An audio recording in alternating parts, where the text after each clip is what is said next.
Hello, everyone. Welcome to another episode of the First World Manila podcast.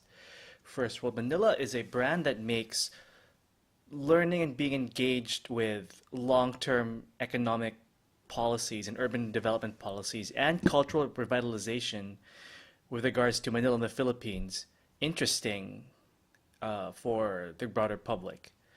So, in a word, it is what I call aspirational advocacy. So it's not just about selling a dream and a lifestyle, but also getting people educated on how we can achieve a first world Manila, so to speak, or in a rich and developed Philippines with inclusive economic growth and among other things, of course. Okay, my name is Ramon Rodrigo Calo Cuenca, CFA. I am the founder and director of First World Manila, and I also apologize in advance if I guess my neighbors are kind of loud tonight, so there might be some noise in the background. I don't know. Maybe they're drinking, partying. I don't know. But anyways, I just want to apologize to you in advance for that.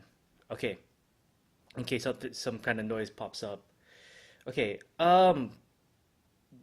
this episode we're going to be talking about the recent news that the Philippines fell by 9 notches in a recent global ranking of competitive economies. This was done by, let's see, I'm just going to pull up the news article here from CNN Philippines. This ranking was done by the Switzerland-based business school, International Institute of Management Development. So they actually conducted this survey in partnership with the Asian Institute of Management, so AIM. Over in, if you don't know AIM, they're a business school here. They're based in Makati. You know that school right next to Greenbelt. So that's AIM.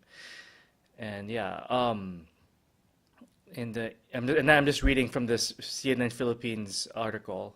And again, of course, every link I talk to about here or refer to, I will share the link in the description of this podcast episode. Okay, in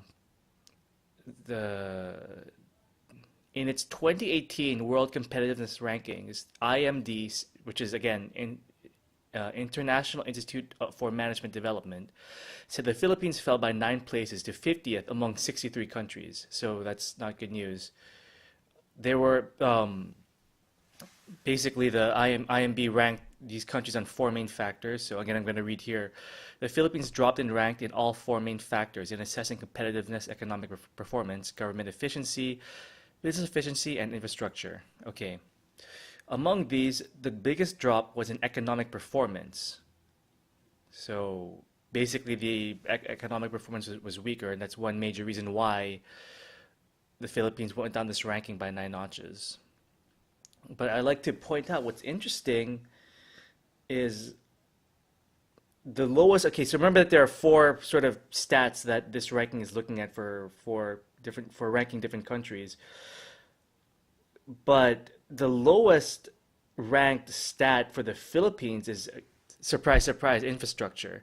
So a number of you have watched my first YouTube video, how to fix the Philippines, and basically infrastructure is one major problem in this country, according to the WEF, the World Economic Forum. Aside from obviously the number one problem, which is government efficiency. So, I mean, this is not a surprise at all.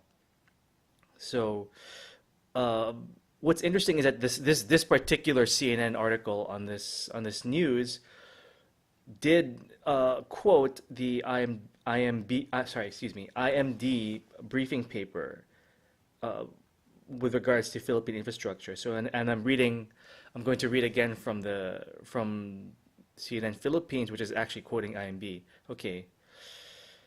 This is regarding the lowest ranking for the Philippines infrastructure. Okay.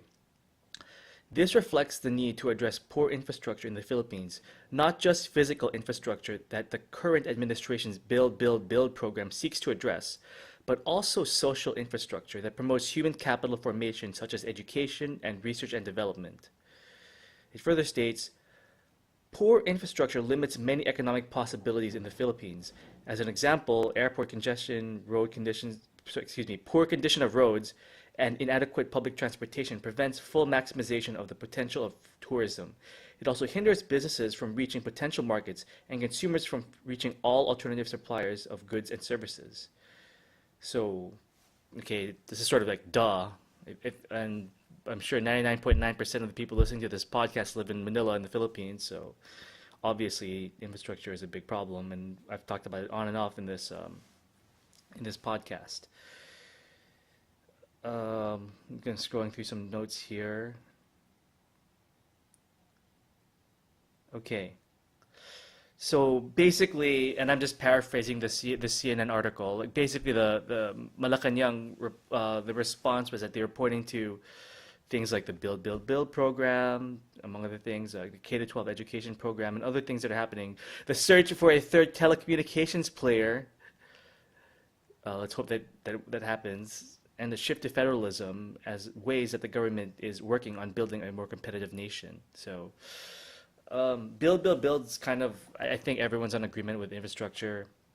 Uh, so is obviously better education, free medicine. A shift to federalism is kind of, I think it's pretty political, but the others are, I think based on my observations, there's more consensus towards those first few bullet points of palettes, the Malacanang listed. Okay. It's interesting, though, that like, CNN did mention that the National Competitive Council co-chair, Bill Luz, said that the survey that IMB did should really just reflect, to be fair, to reflect 2017 and not 2018. So hopefully there's more good stuff coming. But the question is there? I want to show you guys a chart now. Now that I've kind of briefed you on what's happening, I want to show you guys and girls a chart. And for those of you listening on audio, I will describe it to you that Rappler put out when they covered the same news. So, and I'm going to minimize my face over here. Hold on. To see this rank. What is that? Stupid pop-up ad. Okay. All right. Philippines World Competitive Yearbook Rankings, 2014 to 2018. So, this is a 5-year chart, a 5-year line chart, and I'm showing to people watching on YouTube, and for those who are listening on audio, I will describe it. Basically, it's a flat line, so the Philippines has been hovering around like the 40th place. 2014 was 42nd place, 2015 was 41st place, 2016 was 42nd again, and then 41 on 2017. So up and down one rank for the past few years, and then in 2018 took a nosedive. So to 50. So again, nine notches from the 41st place to 50th place. So this what we call in finance the seasonal factor to this is obviously near-term economic problems potentially with the country, with the economy slightly slowing down. But that's the immediate reason, according to the news, according to CNN. But like one, and then again, since this is another, by the way, for those of you who don't know, I'm from the finance industry originally before I started this project. There's a saying in finance that one data point does not make a trend. So maybe this 50th place drop is a one-off, and we'll get back to the high 40s. So for me, okay, this might be a one-off, but um, what's more concerning to me is that we've just been hovering around 42nd to 41st place, and even though this is just one ranking, I mean, are you really surprised that we're just kind of stuck in one place no matter what happens? It's unfortunate, really. Just looking over my notes here. Okay, so this is the chart for Rapid. So it's kind of eye-opening that even if we move back up, I mean, who knows? We might be hovering around the high 40s ranking in this ranking for the foreseeable future. Who knows? When this news came out, I saw this on social media, and someone actually commented on my Facebook news feed that like wondering, didn't we just wasn't there just some positive news just a few weeks ago that we were S&P was going to increase our credit ratings, based on better fundamentals for the country. I mean, that's true, but again, speaking as someone from the finance industry, I'm gonna remove this ad. Excuse me. This pop-up ad here. Skip ad. Here we go. Skip ad. Okay. So yeah, there is some news about that, but basically what S&P is really trying to ascertain is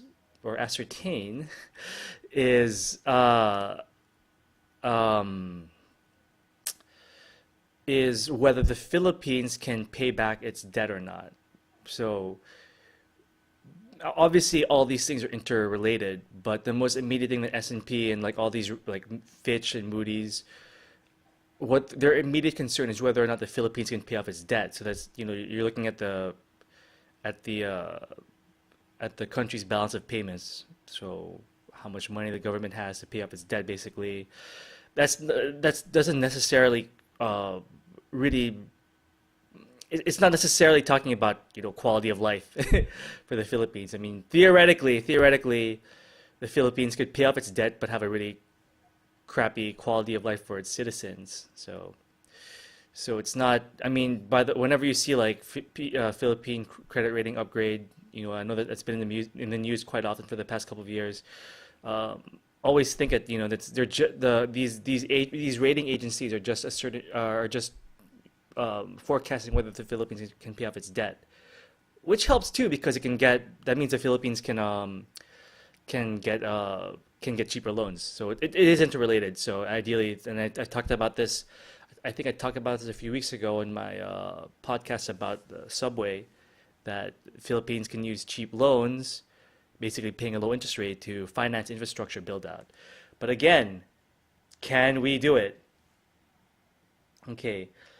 I do want to give some background information before answering that question. So I'm going to pull out our trusty, Arrancada. I don't have it. Oh, well, here we go. So if you recall the first episode of this podcast, I mentioned that this advocacy called Arrancada, which is basically about making business easier to do here in the Philippines, they've actually listed all the things that basically needs to be done so that we're basically a better off economy and country with a higher standard of living for people. So I'm going to pull out that Arrancada, the 2017 list again, assuming that Adobe doesn't take forever to load. Okay, here we go. Okay.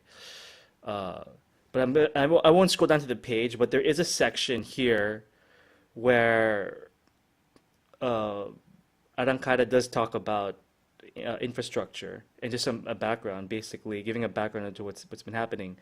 If you recall, some of you may recall that under the previous administration under Aquino, there was this program called PPP, which stood for Public-Private Partnership Program. And the idea was to use the idea was that the private and public sector would join hands and basically build roads, et cetera, et cetera. What's Duterte is basically continuing this under his administration's program, which is build, build, build, with two key policy changes here. The first being the administration will be welcoming unsolicited proposals. So basically, any major player can come up to the government and say, "Hey, I want to build this. What do you think?" So that's one thing. The second policy change was allowing for hybrid projects, where the public sector will first build the infrastructure projects. I'm just reading this verbatim and paraphrasing, and but bid out operations and managements, for example, operating a highway to the private sector. So it's a mix of both. So that's interesting. But basically, aside from those two key changes, it's more or less the same. But the question is, why hasn't anything really been built? Even though, like, and again, I'll get to this a bit later, but there's been an increase in government spending on infrastructure. Here I will read from Arrancada. Okay. Government procurement policy, so basically getting things done, have been criticized as delayed by right-of-way acquisition problems, extended bidding procedures, judicial interference, and a requirement to award to the lowest cost, but not often the best quality bidder for these projects. So basically politics. So politics, again, in my view, you can have all these things that, okay, everyone knows more or less what we need to do to fix infrastructure here, but like, it's one thing to think about it and like list it down. It's another thing to do it in reality. Execution is, for me, just based on everything I've read and everything, including everything I'm talking about in this podcast for this episode that I've read to you, like it's again, execution. And as I mentioned in my first YouTube video, how to fix the Philippines, it's a focus on getting things done. Okay, so that's sort of the underlying problem is, for me, execution. So it's funny that infrastructure had this problem though, because you know, going back a bit to what IMB was saying, or IMD, sorry, IMB or IMD, IMD, IMD pala. Okay, going back to what IMD was saying was that it's not just physical infrastructure; it's also like education, for example. And to be fair to both administrations, Aquino and Duterte, like we've actually been moving up the World Economic Forum rankings in terms of education. So like spending on education has increased, and so has the length of education. So that's actually okay. So we've actually done something correct there. But like, why is it infrastructure? Why is it infrastructure such a big problem here? And that's something that I don't know. I'm learning along with you, like what the sort of the nuts and bolts are. But I mean, I'm pretty sure there are. I mean, overall, I mean, on a broader scale, there's definitely politics involved. Obviously, the Arangkada did mention right-of-way problems, for example. So that could be messy. Uh, so what else? Okay, see, I'm just going over my notes again. Yeah, so actually Business World also released an assessment. There was I guess an op-ed in Business World that was talking about infrastructure in 2017, and basically spending actually increased to 3.6% of GDP and exceeded its target by 19.4 billion pesos. So the spending is there, the list of what we have to do is there, but again, it's execution. So uh, it's just getting things done. So if you look at I mean, if you really just bring it down to what's sort of underlying everything, it's it's really because of execution. And why is it again because of execution, or why can't we execute? It's, for me, in my opinion, it's really because we have to develop. Again, here's where the culture part comes in. Uh, it's basically because we have to develop values, shared values that put the country and the nation above our own self-interests. So I'm going to continually be harping about this on and on in this podcast, that we have to develop a solid national identity and a vision, and something we can aspire to, which I really think is part of the roots of our problem. Because really, to get over like